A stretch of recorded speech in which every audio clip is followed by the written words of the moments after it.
Hello everyone, Rahul Mishra नाम है हमारा और आज की जो क्लास रहेगी 21 से लेकर 25 अप्रैल तक की बैंकिंग एंड फाइनेंशियल अवेयरनेस हम लोग यहाँ पे डिस्कस करेंगे। पहला क्वेश्चन हमारी स्क्रीन पे है, देखो क्या बोला गया है।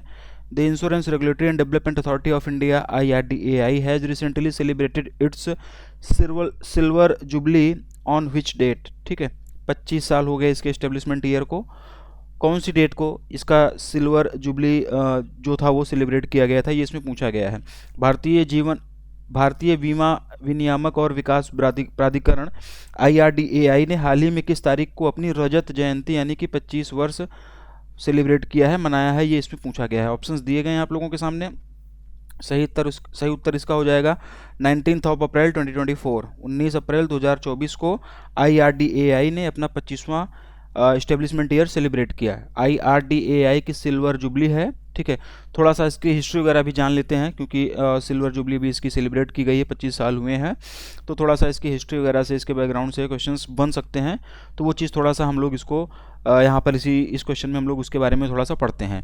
ठीक है, RBI के पूर्व गवर्नर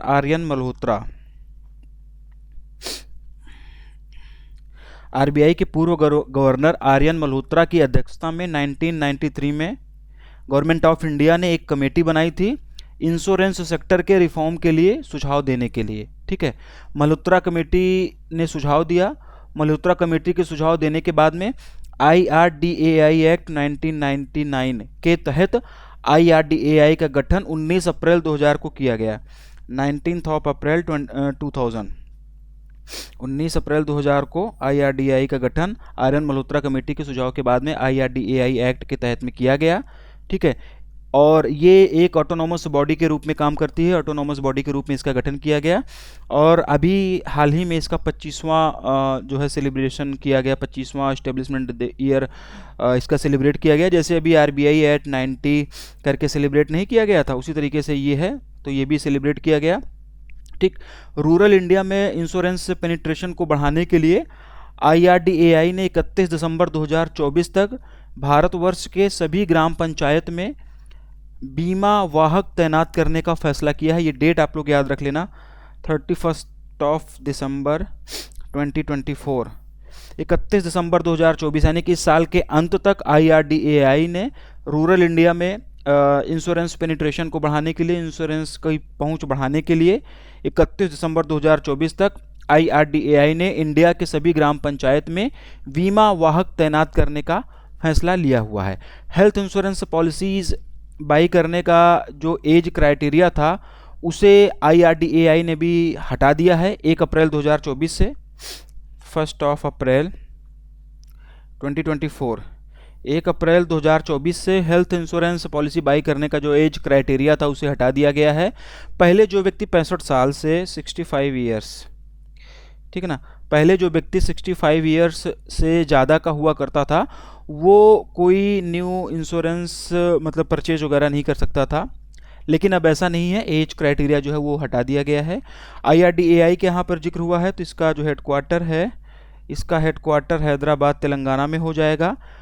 देवाशीष पांडा ये इसके चेयरपर्सन हो जाएंगे। अभी इसकी 25वीं जो है एस्टेब्लिशमेंट डेट इसका सेलिब्रेट किया गया 19 अप्रैल 2024 को।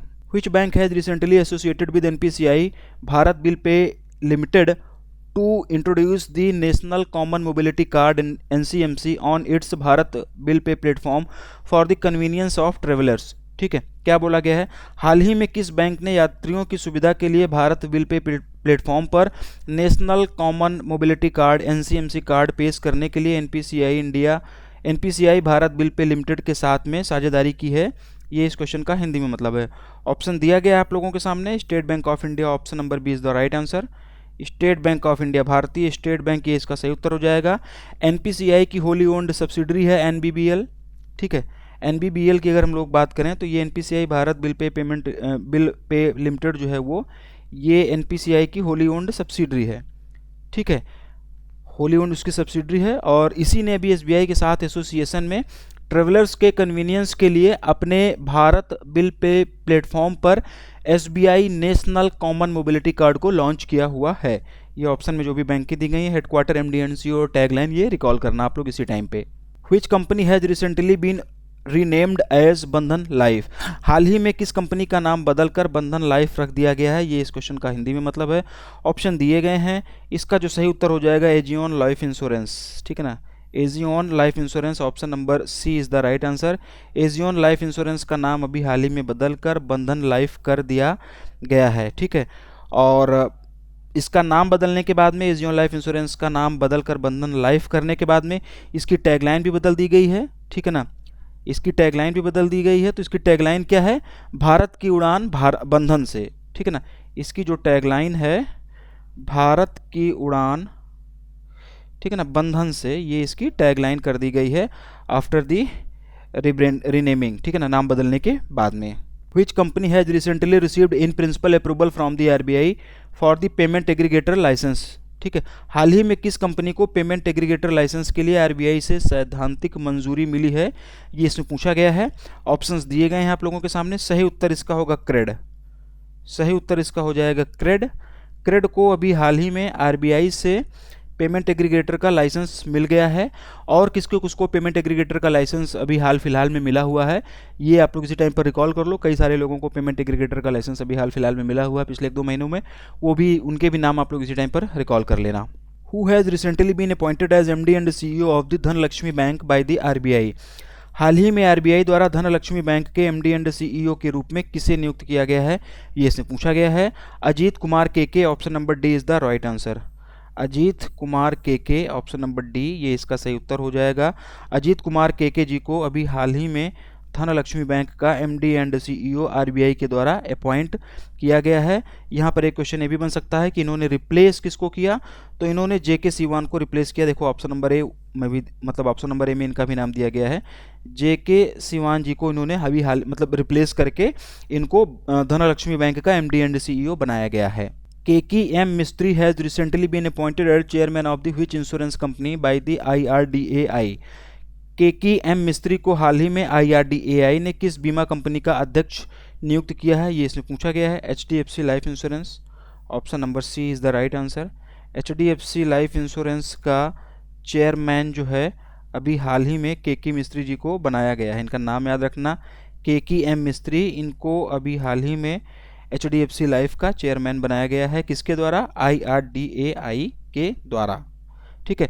और दीपक पारेख जी ने भी हाल ही में रिजिग्नेशन कर दिया था, रिजाइन कर दिया था, जो कि इससे पहले HDFC लाइफ के चेयरमैन हुआ करते थे। और उसके बाद में मतलब उनके रिजाइन करने के बाद में इन्हें जो है HDFC लाइफ इंश्योरेंस के चेयरमैन के रूप में अपॉइंट किया गया है। How many Indian banks are featured in the top 50 largest bank in Asia Pacific region by assets 2024 released by the S&P global market intelligence. S&P global market intelligence द्वारा जारी संपत्ति के आधार पर एशिया प्रशांत क्षेत्र 2024 में शीर्ष 50 सबसे बड़े बैंकों की सूची में कितने भारतीय बैंक शामिल हैं, ये इसमें पूछा गया है। ऑप्शंस दिए गए हैं आप लोगों के सामने, इसका सही उत्तर हो जाएगा 3, ठीक है। 3 भारतीय बैंक टॉप 50 लार्जेस्ट बैंक में फीचर्ड किए गए हैं। और ये जो रिपोर्ट आई हुई है S&P ग्लोबल मार्केट इंटेलिजेंस के द्वारा, ये रिपोर्ट आई हुई है। रिपोर्ट का नाम क्या है, Asia Pacific region by assets 2024। इस लिस्ट में 3 भारतीय बैंकों को टॉप 50 लार्जेस्ट बैंकों की सूची में शामिल किया गया। कौन कौन से 3 भारतीय बैंक हैं, उनका नाम भी जानना जरूरी है। पहला है SBI, सेकंड नंबर पर है HDFC, थर्ड नंबर पर है ICICI बैंक, ठीक है ना। ये 3 बैंक हैं। कुछ एक पॉइंट्स और हैं इस रिपोर्ट से संबंधित, उसको भी थोड़ा हम लोग जान लेते हैं एग्जाम पॉइंट ऑफ व्यू से, वो भी थोड़ा सा जरूरी बनेगा। पहली चीज़ तो इस रिपोर्ट का ये नाम आप लोग याद रखना। इस रिपोर्ट को जारी किसने किया था, S&P ग्लोबल ने जारी किया था, ये याद रखना, ठीक है। और ये 2023 में इन तीनों इंडियन बैंक का जो कमुलेटिव एसेट है, ठीक है, कमुलेटिव मतलब मिलाकर 1.51 ट्रिलियन USD का है, ठीक है ना, ट्रिलियन USD का है इन तीनों बैंकों का कमुलेटिव एसेट जो है वो 2023 में मिलाकर इतना है, ठीक है। चाइना का industrial and commercial bank of China Asia Pacific reason का लार्जेस्ट बैंक है, ठीक है ना। लार्जेस्ट बैंक की अगर बात होगी, हालांकि हमको इंडियन न्यूज़ पर ही फोकस करना है, लेकिन कई बार लार्जेस्ट भी पूछ लेते हैं ना, क्योंकि ये भी इंपॉर्टेंट बन जाता है। तो जो चाइना का industrial and commercial bank of China, ये जो चाइना का बैंक है, ये एशिया पैसिफिक का लार्जेस्ट बैंक है। और इनकी रैंकिंग की अगर हम लोग बात करें इन तीनों बैंकों की, तो अभी जो एसबीआई है टॉप 50 में आया हुआ है। तो एसबीआई की रैंकिंग क्या है 2023 में? एसबीआई 20वें नंबर पर है, ठीक है ना। 2023 में जो है 20वें नंबर पर है। 2022 में ये जो था 21वें नंबर पे था एसबीआई, ठीक है ना, 21वें नंबर पे था। एचडीएफसी की बात करेंगे तो एचडीएफसी जो है वो 2023 में जो अभी वाली लिस्ट आई है इसमें 33वें नंबर पर है। और 2022 में कितने नंबर पर था? 46वें नंबर पर था, 46 नंबर पर था। आईसीआईसीआई बैंक की बात करेंगे तो आईसीआईसीआई बैंक जो है ये 2023 में 48वें नंबर पर है, 48th नंबर पर है। जबकि 2022 में आईसीआईसीआई बैंक इस सूची में अपना नाम ही नहीं बना पाया था, मतलब कि 2022 में ये इस टॉप 50 में आता ही नहीं था। अभी इसका बिजनेस वगैरह अच्छा हुआ तो जो 2023 का था उसमें ये 48वें नंबर पर आया हुआ है, ठीक है ना। और ये एसबीआई की रैंकिंग है, एचडीएफसी की रैंकिंग है, आईसीआईसीआई की बैंक की रैंकिंग है, ठीक है।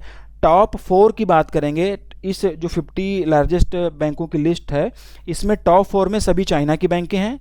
और एसबीआई की जो रैंकिंग है 2023 वाली मैं फिर से बता दे रहा हूँ, 2023 की रैंकिंग में फिर से बता दे रहा हूँ। 22 का तो पूछा नहीं जाएगा, 22 का भी मैंने बताया ये, लेकिन फिर से एक बार रिकॉल करा दे रहा हूँ।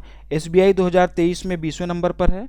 एचडीएफसी की अगर हम लोग बात करेंगे तो ये हमारा 33वें नंबर पर है। आईसीआईसीआई बैंक की अगर हम लोग बात करेंगे तो ये हमारा 48वें नंबर पर है, ठीक है। ये रिपोर्ट का नाम है, ये सारी चीज़ें बाकी आप लोग रिकॉल मतलब याद रखना, यहाँ से भी क्वेश्चंस फ्रेम होने के चांसेस बनते हैं। How many multilateral development banks jointly launch the global collaborative cofinancing platform at the IMF and world bank spring meeting 2024? कितने बहुपक्षीय विकास बैंकों ने संयुक्त रूप से आईएमएफ और विश्व बैंक स्प्रिंग मीटिंग 2024 में वैश्विक सहयोगात्मक सह वित्त पोषण मंच लॉन्च किया है? ये इस क्वेश्चन का हिंदी में मतलब है। ऑप्शंस आप लोगों के सामने दिए गए हैं। सही उत्तर इसका हो जाएगा 10। सही उत्तर हो जाएगा option number 10। 10 multilateral developments bank ने अभी हाल ही में ज्वाइंटली एक global collaborative cofinancing platform launch किया हुआ है आईएमएफ और वर्ल्ड बैंक की स्प्रिंग मीटिंग के दौरान, ठीक है। ये चीज़ आप लोग याद रखना। ये मीटिंग जो हुई थी वाशिंगटन डीसी में हुई थी। कहाँ पर ये मीटिंग हुई थी? ये मीटिंग जो हुई थी वाशिंगटन डीसी यूएसए में ये मीटिंग हुई थी। इस मीटिंग के दौरान 10 मल्टीलेटरल डेवलपमेंट बैंक ने मिलकर ज्वाइंटली एक global collaborative cofinancing platform launch किया हुआ है। इस प्लेटफॉर्म के 2 कंपोनेंट हैं, ठीक है ना। उन कंपोनेंट्स के नाम भी मैं बता रहा हूँ। इस प्लेटफॉर्म के 2 कंपोनेंट हैं। पहला है कोफाइनेंसिंग पोर्टल, ठीक है ना। पहला है कोफाइनेंसिंग पोर्टल, ठीक है। यह पोर्टल वर्ल्ड बैंक के द्वारा होस्ट किया जाएगा। ये किसके द्वारा होस्ट किया जाएगा ये भी पूछा जा सकता है। ये वर्ल्ड बैंक के द्वारा होस्ट किया जाएगा। दूसरा है कोफाइनेंसिंग फोरम। एक में पोर्टल लगा है, एक में फोरम लिखा हुआ, बस इतना ही है, ठीक है ना। दूसरा है, 2 कंपोनेंट हैं इसके। पहला है कोफाइनेंसिंग पोर्टल, ये वर्ल्ड बैंक के द्वारा होस्ट किया जाएगा। दूसरा है कोफाइनेंसिंग फोरम, ठीक है। अब इन सब की डिटेल्स वगैरह में जाने की जरूरत नहीं, उतना इंपॉर्टेंट वो नहीं बनेगा। एक चीज़ यहाँ पे जो जानना और जरूरी है वो ये जान लेना जरूरी है कि ये जो 10 मल्टीलेटरल डेवलपमेंट बैंक्स हैं इनके नाम जान लेना जरूरी है। पीडीएफ में मैं इन सबके नाम मैं दूंगा, एक बार जल्दी से मैं यहाँ पे बोल दे रहा हूँ तो थोड़ा बहुत आपको आइडिया जिससे लग जाएगा, थोड़ा सा याद रहेगा। पीडीएफ में जब आप लोग पढ़ेंगे तो रिवीजन के टाइम पे चीज़ें आपके दिमाग में बैठ जाएंगी, ठीक है। इन 10 के नाम हम लोग जानते हैं। पहला है AIIB यानी कि एशियन इंफ्रास्ट्रक्चर इन्वेस्टमेंट बैंक। दूसरा है वर्ल्ड बैंक ग्रुप, ठीक ना, वर्ल्ड बैंक ग्रुप दूसरा है। तीसरा है अफ्रीकन डेवलपमेंट बैंक। चौथा है न्यू डेवलपमेंट बैंक। पांचवा है इस्लामिक डेवलपमेंट बैंक। छठा है इंटर अमेरिकन डेवलपमेंट बैंक। सातवां है यूरोपियन इन्वेस्टमेंट बैंक। आठवां है European bank for reconstruction and development. नौवां है council of Europe development bank. और 10वें की अगर हम लोग बात करेंगे तो एशियन डेवलपमेंट बैंक, ADB, ठीक है ना। ये 10वां हो जाएगा। और इससे ज़्यादा इसके डीप में नहीं जाएंगे, इसके फंक्शनिंग वगैरह नहीं हम लोग जानेंगे, उसके काम वगैरह क्या होते हैं, इन सारी चीज़ों में जाने की जरूरत नहीं है। एग्जाम पॉइंट ऑफ व्यू से जो चीज़ें जरूरी रहती हैं उतनी चीज़ें आप लोगों को यहाँ पे कवर कराई जाती हैं। अननेसेसरी चीज़ों में उलझने का कोई बहुत बड़ा फ़ायदा होता नहीं है। अगले क्वेश्चन की तरफ हम लोग बढ़ेंगे। Which neo bank has recently received in principle approval from the RBI to issue prepaid payment instrument including prepaid cards and prepaid wallets? हाल ही में किस नियो बैंक को प्रीपेड कार्ड और प्रीपेड वॉलेट सहित प्रीपेड भुगतान उपकरण पीपीआई जारी करने के लिए आरबीआई से सैद्धांतिक मंजूरी मिली हुई है, ये इसमें पूछा गया है। और इसका जो सही उत्तर हो जाएगा Revolt India, option number C. Option number C Revolt India इसका सही उत्तर हो जाएगा।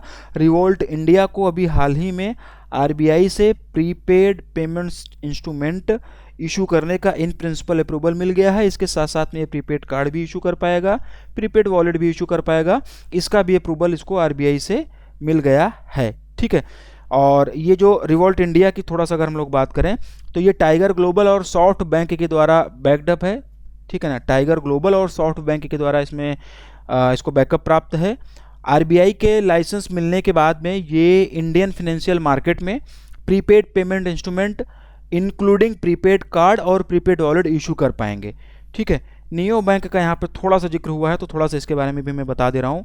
नियो बैंक बेसिकली उस टाइप के बैंक होते हैं जैसे इनकी कोई फिजिकल ब्रांचेज नहीं होती हैं, ये केवल केवल डिजिटल प्लेटफॉर्म होते हैं, उस तरीके से बैंकिंग करते हैं, इनका कोई फिजिकल ब्रांच नहीं होता है। ठीक है ना।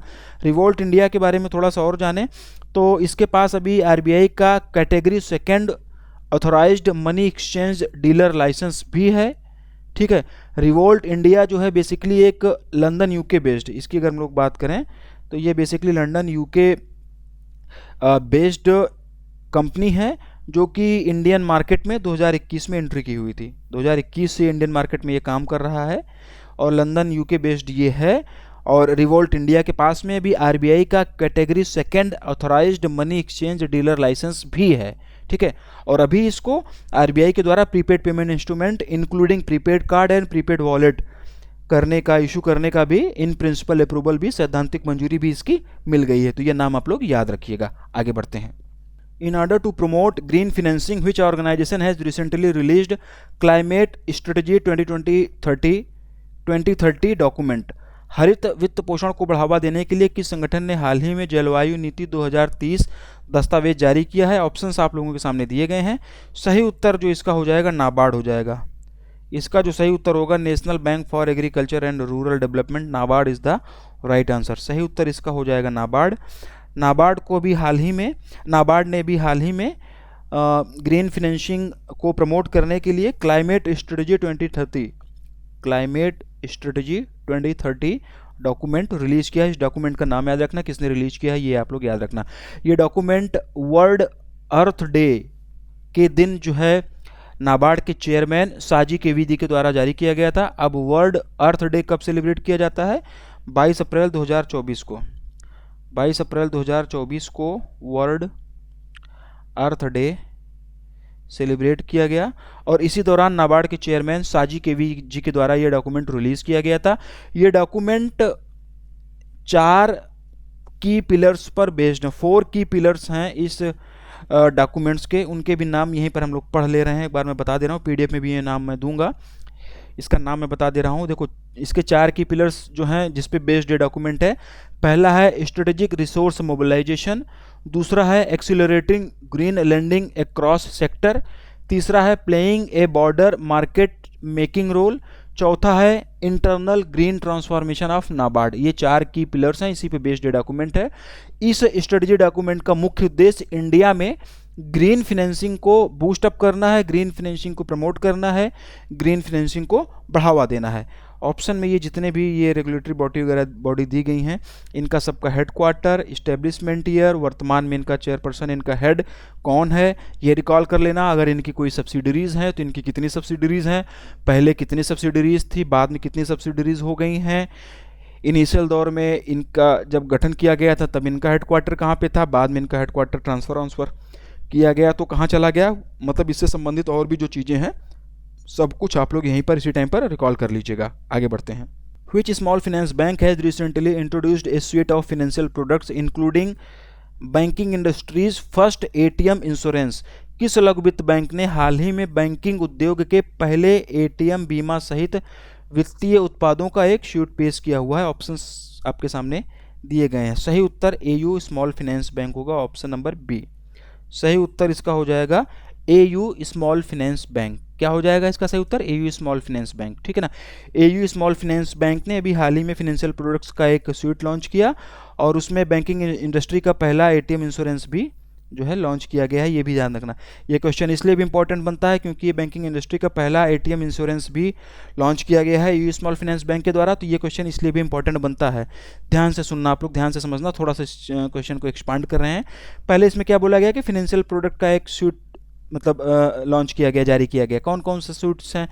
फिनेंशियल प्रोडक्ट का सूट मतलब कई सारे फिनेंशियल प्रोडक्ट जारी किए गए हैं, लॉन्च किए गए हैं, ठीक है ना। तो 2 क्रेडिट कार्ड लॉन्च किया गया है इसके द्वारा। पहला क्रेडिट कार्ड है एयू स्पॉन्ट रुपे क्रेडिट कार्ड, ठीक है ना, एयू स्पॉन्ट रुपे क्रेडिट कार्ड, ठीक है। दूसरा है सिक्योर्ड क्रेडिट कार्ड जिसको कि नोमो बोलते हैं, दूसरा है सिक्योर्ड क्रेडिट कार्ड, नोमो इसको बोलते हैं। नोमो का मतलब हो जाएगा no missing out, no missing out इस नोमो का फुल फॉर्म हो जाएगा, ठीक है। एयू स्मॉल फाइनेंस बैंक का ये पहला सिक्योर्ड क्रेडिट कार्ड है, ये वीज़ा प्लेटफॉर्म पर है, ये भी पूछा जा सकता है, ठीक है ना। ये जो नोमो है ये एयू स्मॉल फाइनेंस बैंक का पहला सिक्योर्ड क्रेडिट कार्ड है। अब सिक्योर्ड क्रेडिट कार्ड क्या होता है, इन सब चीज़ों में जाने की जरूरत नहीं है, एग्जाम ओरिएंटेड चीज़ें ही करना, सीधा सीधा सी बात है, ठीक है ना। पहला प्रोडक्ट ये हो गया। दूसरा प्रोडक्ट है एटीएम इंश्योरेंस भी लॉन्च किया गया है, ठीक है ना। एटीएम इंश्योरेंस भी लॉन्च किया गया है। तो एटीएम इंश्योरेंस क्या है? एटीएम इंश्योरेंस की मदद से ग्राहक डेबिट कार्ड का यूज़ करके एटीएम के थ्रू इंश्योरेंस परचेज कर सकते हैं। ये इंडस्ट्री का पहला इनोवेशन है जो कि एटीएम से इंश्योरेंस परचेज करने की सुविधा दे रहा है, इंश्योरेंस सर्विसेज प्रोवाइड कर रहा है, इसलिए भी इंपॉर्टेंट बनता है। अब ये कहानी क्लियर हो गई एटीएम इंश्योरेंस की। तीसरा जो प्रोडक्ट लॉन्च किया गया इसके द्वारा AU0101 बिजनेस ऐप भी लॉन्च किया गया। AU0101 बिजनेस ऐप भी लॉन्च किया गया इसके द्वारा, ठीक है ना। तो ये कुछ एक बातें थी जो आपको जानना जरूरी था। एयू स्मॉल फाइनेंस बैंक का यहाँ पर बात हुआ है तो जयपुर राजस्थान में इसका हेडक्वार्टर हो जाएगा। संजय अग्रवाल ये इसके एमडी एंड सीईओ हो जाएंगे। एयू के बारे में मैंने बता दिया, इक्विटास, कैपिटल और सूर्योदय के बारे में आप लोग बता देना। अभी इंडिया में कितने स्मॉल फाइनेंस बैंक हैं ये आप कमेंट कर कर बता देना। अगर यूट्यूब पर देख रहे हो तो पेड क्लासेस में देख रहे हो, ऐप पर अगर आप लोग देख रहे हो तो रिकॉल कर लेना। अभी हाल फिलहाल में कुछ स्मॉल फाइनेंस बैंक का मर्जर भी हुआ था, कौन कौन से स्मॉल फाइनेंस बैंक का मर्जर हुआ था वो भी आप लोग रिकॉल कर लेना, ठीक है। ये सारी चीज़ें इसी क्वेश्चन के साथ में आप लोग रिकॉल करते हुए चलिएगा, आगे बढ़ते हैं। Which bank has recently become the first bank to execute RBI's programmable central bank digital currency pilot to compensate farmers for carbon credit? हाल ही में कौन सा बैंक किसानों को कार्बन क्रेडिट की क्षतिपूर्ति के लिए आरबीआई के programmable central bank digital currency pilot को क्रियान्वित करने वाला पहला बैंक बन गया? क्वेश्चन इंपॉर्टेंट है, ऑप्शंस आप लोगों के सामने दिए गए हैं। IndusInd bank, option number C is the right answer. सही उत्तर हो जाएगा IndusInd bank, option number C. IndusInd bank RBI के programmable central bank digital currency के पायलट प्रोजेक्ट को एग्जीक्यूट करने वाला पहला बैंक बन गया है, ठीक है। थोड़ा सा एक्सपांड करते हैं, थोड़ा सा इसके बारे में और हम लोग जानते हैं। आरबीआई ने 2022 में सीबीडीसी इंट्रोड्यूस किया था, सीबीडीसी यानी कि सेंट्रल बैंक डिजिटल करेंसी, ठीक है ना। 2022 में आरबीआई ने सीबीडीसी इंट्रोड्यूस किया होता। ये बेसिकली एक डिजिटल करेंसी होती है। प्रोग्रामेबल सीबीडीसी के आरबीआई का पायलट प्रोग्राम एग्जीक्यूट करने वाला पहला बैंक बन गया है इंडसइंड बैंक। यह इनिशिएटिव एग्रीकल्चर क्षेत्र के लिए नए फाइनेंशियल सॉल्यूशंस की दिशा में उठाया गया है, मतलब बहुत बड़ा अच्छा क्रांतिकारी कदम टाइप में है, ठीक है। ये जो पायलट प्रोग्राम है, यह पायलट प्रोग्राम जो है circulatory innovation hub India private limited यानी कि CIH, फिर से सुनना इस लाइन को, यह pilot programme circulatory innovation hub India private limited के साथ कोलैबोरेशन में है। CIH इसका मतलब शॉर्ट फॉर्म था, तो CIH के साथ में ये प्रोग्राम कोलैबोरेशन में है। इसके तहत डिजिटल टोकन को एक स्पेसिफिक पर्पस के लिए प्रोग्राम किया जाएगा, जैसे कि सस्टेनेबल एग्रीकल्चर प्रैक्टिसेस के माध्यम से कार्बन क्रेडिट जनरेट करने में लगे किसानों को फंड डिसबर्स करने के लिए। इस तरीके से एक स्पेसिफिक पर्पस के लिए प्रोग्राम किया जाएगा डिजिटल टोकन को, ठीक है। इनिशियल फेज में महाराष्ट्र के रत्नागिरी जिले के 50 किसानों को इसमें शामिल किया जाएगा और आने वाले टाइम में बाद में 1000 किसानों को कवर करने का टारगेट है इसके तहत, ठीक है ना। इस प्रोजेक्ट के फेज 2 में अभी ये किसानों के लिए है, फेज 2 में इसमें सफाई कर्मचारियों को भी इसमें टारगेट किया जाएगा।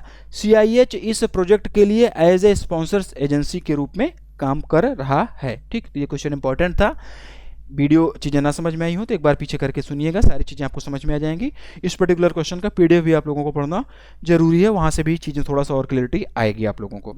Razorpay has recently launched UPI Switch, a next generation cloud based innovation in partnership with which bank. Razorpay ने हाल ही में किस बैंक के साथ साझेदारी में अगली पीढ़ी का क्लाउड आधारित नवाचार यूपीआई स्विच लॉन्च किया है। कुल मिला के ये पूछा गया है कि Razorpay ने अभी हाल ही में यूपीआई स्विच लॉन्च किया हुआ है, किस बैंक के साथ कोलेबोरेशन में इसे लॉन्च किया गया है, ये इसमें पूछा गया है। Airtel payment bank, option number A is the right answer. ठीक है, ऑप्शन नंबर ए ये इसका सही उत्तर हो जाएगा। एयरटेल पेमेंट बैंक के साथ मिलकर Razorpay ने हाल ही में भी एक next generation cloud based innovation cloud switch launch किया हुआ है। ये यूपीआई स्विच लॉन्च किया हुआ है। यूपीआई स्विच का नाम याद रखना, Razorpay याद रखना, एयरटेल पेमेंट बैंक याद रखना। ठीक है ना, ये तीन चीज़ें याद रखना, इसको एक दूसरे से रिलेट कर लो, इससे ज़्यादा इस पर्टिकुलर क्वेश्चन में कुछ नहीं पूछा जाएगा। यूपीआई स्विच बैंकों के लिए टेक्नोलॉजी सर्विस प्रोवाइडर टीएसपीज, ठीक है ना, टीएसपीज। यूपीआई स्विच जो है वो बैंकों के लिए टेक्नोलॉजी सर्विस प्रोवाइडर्स के द्वारा संचालित है और इसे इस तरीके से इसे डिज़ाइन किया गया है कि 10,000 ट्रांजैक्शन पर सेकंड ये हैंडल कर सकता है। 10,000 ट्रांजैक्शंस पर सेकंड, 10,000 ट्रांजैक्शन पर सेकंड ये हैंडल कर सकता है। इसे इस हिसाब से डिज़ाइन किया गया है। इसकी मदद से जो सक्सेस रेट है वो 4 से 5% तक का बढ़ जाएगा ट्रांजैक्शंस का, और ट्रांजैक्शंस जो हैं वो इजीली और स्मूथ तरीके से हो पाएंगे। ठीक है ना। एयरटेल पेमेंट बैंक की यहाँ पर बात हुई है। अनुब्रता विश्वास इसकी एमडी एंड सीईओ हो जाएंगी, अनुब्रता विश्वास। एयरटेल पेमेंट बैंक का हेडक्वार्टर कहाँ पर है मैं भूल गया हूँ, आप लोग कमेंट कर बताओगे। साथ ही साथ में payment bank, Paytm payment bank, HDFC bank और येस बैंक का headquarter, MD and CEO, tag line, establishment year, ये सब आप लोग कमेंट करके बताओगे। यूपीआई ट्रांजैक्शंस के डाटा के बारे में थोड़ा सा हम लोग इन्फॉर्मेशन ले लेते हैं। मार्च 2024 में यूपीआई ट्रांजैक्शन 55% बढ़कर 13.44 बिलियन हो गया। ये भी इंपॉर्टेंट बनता है। ठीक है, तो इसका जो आंसर हो जाएगा Airtel payment bank, option number A. अगले क्वेश्चन की तरफ बढ़ेंगे। In order to promote solar energy adoption by providing financial support to residential consumer for installation, which bank has recently partnered with Tata Power Solar? आवासीय उपभोक्ताओं को installation के लिए वित्तीय सहायता प्रदान करके सौर ऊर्जा अपनाने को बढ़ावा देने के लिए हाल ही में किस बैंक ने टाटा पावर सोलर के साथ में साझेदारी की है? ये इस क्वेश्चन का हिंदी में मतलब है। सही उत्तर जो इसका होगा Indian Bank, option number B. Option number B, Indian Bank is the right answer. Indian Bank ने अभी हाल ही में टाटा पावर सोलर के साथ में पार्टनरशिप किया हुआ है, जिससे कि रेजिडेंशियल कंज्यूमर को फिनेंशियल असिस्टेंस प्रोवाइड किया जा सके सोलर एनर्जी अडॉप्टेशन के लिए। ठीक है ना। पीएम सौर्य घर मुफ्त बिजली योजना के तहत, अब थोड़ा सा इसमें और डीप में हम लोग चल रहे हैं, थोड़ा सा और टेक्निकल इन्फॉर्मेशन जानते हैं, थोड़ा सा एक्टिव होइएगा, चीज़ों को सुनिएगा, क्वेश्चन यहाँ से बनने के चांसेस बनते हैं। पहली चीज़ तो इंडियन बैंक का नाम याद रख लेना आप लोग, टाटा पावर सोलर याद रख लेना। ठीक है ना। इन्होंने क्यों पार्टनरशिप किया हुआ ये क्वेश्चन में बता दिया गया है। ठीक है, इतनी चीज़ें आपको पता होंगी, ये चीज़ें समझा चुका हूँ मैं। अभी थोड़ा सा और आगे बढ़ते हैं। देखो क्या बात हो रही है यहाँ पे। पीएम सौर्य मुफ्त बिजली योजना के तहत 3 किलोवाट तक के सोलर रूफटॉप इंस्टॉलेशन के लिए फिनेंशियल असिस्टेंस प्रोवाइड किया जाएगा इस पार्टनरशिप के तहत में। इस योजना के तहत में रेजिडेंशियल कंज्यूमर को 2 लाख रुपए तक का, रेजिडेंशियल कंज्यूमर को 2 लाख रुपए तक का लोन मिलेगा 7% के इंटरेस्ट रेट पर। लोन रिपेमेंट का जो टेन्योर होगा वो 10 ईयर्स का होगा। ठीक है ना। फरवरी 2024 में प्रधानमंत्री नरेंद्र मोदी जी ने इस पीएम सौर्य घर मुफ्त बिजली योजना को लॉन्च किया था। ठीक है ना। टोटल 75,021 करोड़ रुपए के आउटले के साथ में इस योजना को फरवरी 2024 में प्रधानमंत्री नरेंद्र मोदी जी के द्वारा लॉन्च किया गया था। ठीक है। अभी जो आप लोगों को बताया ना मैंने कि 2 लाख रुपए तक का फिनेंशियल असिस्टेंस मिलेगा, तो ये जो 2 लाख रुपए तक का फिनेंशियल असिस्टेंस मिलेगा ये अप टू 3 किलोवाट तक, 3 किलोवाट तक के सोलर पावर के लिए ये मिलेगा। ठीक है ना। जो असिस्टेंस मिलेगा ये 3 किलोवाट तक के लिए होगा। लेकिन अगर किसी को 3 किलोवाट से लेके 10 किलोवाट तक के सोलर रूफटॉप 3 किलोवाट से लेकर 10 किलोवाट तक का सोलर रूफटॉप इंस्टॉलेशन कराना है तो उसके लिए जो एलिजिबल एप्लीकेंट्स होंगे उनको 6 लाख रुपए तक का लोन मिलेगा। उनको कितने का लोन मिलेगा? अप टू 6 लाख रुपीज़ तक का।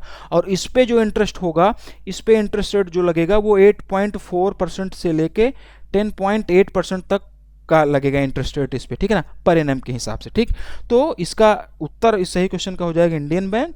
इंडियन बैंक और टाटा सोलर याद कर लेना। बाकी पीएम सौर्य घर मुफ्त बिजली योजना के बारे में कुछ एक डिटेल जो मैंने बताई है वो भी आप लोग याद कर लेना। ठीक है, इंडियन बैंक की यहाँ पर बात हुई है तो शांति लाल जैन ये इसके एमडी एंड सीईओ हो जाएंगे। ठीक है ना, हेडक्वार्टर इसका कहाँ पे हो जाएगा आप लोग कमेंट कर बताओगे, मैं भूल गया हूँ। Canara bank, bank of India और स्टेट बैंक ऑफ इंडिया का भी headquarter tagline MD and CEO आप लोग रिकॉल करोगे इसी समय पर। अगला और लास्ट क्वेश्चन देखेंगे हम लोग आज की इस क्लास का। Name the India's first all-in-one payment device that integrates point-of-sale, QR code and speaker into one device that has been launched by BharatPe in April 2024। Bharat के पहले all in one payment device का नाम बताइए जो point of sale, QR code और speaker को एक device में एकीकृत करता है, जिसे भारत पे के द्वारा अप्रैल 2024 में अभी हाल ही में लॉन्च किया गया था। उस डिवाइस का नाम बताना है और इस डिवाइस का जो नाम होगा भारत पे वन। उस डिवाइस का जो नाम होगा वो होगा भारत पे वन। इसे किसके द्वारा लॉन्च किया गया? भारत पे के द्वारा भी अप्रैल में लॉन्च किया गया है। और इस डिवाइस में पॉइंट ऑफ सेल पीओएस है, क्यूआर कोड है और स्पीकर भी है, तीनों चीज़ें इसमें हैं। ठीक है, भारत पे वन फर्स्ट फेज में इंडिया के लगभग 100 शहरों